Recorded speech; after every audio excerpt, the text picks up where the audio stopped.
Taking a screwdriver and bending it is a little harder than you think.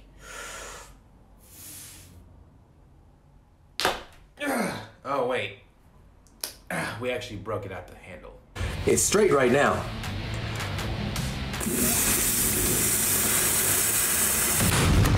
And pulling apart steel metal rod in under 10 seconds. And go. I don't think we need leverage on this one.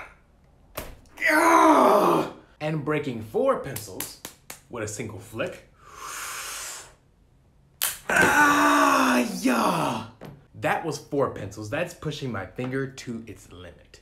Now, based on my face expressions, out of all those 3 things that I did, which one did you guys think was harder? Was it the pencils, or was it the screwdriver, or was it the steel metal rod? Which one did you guys think was actually harder?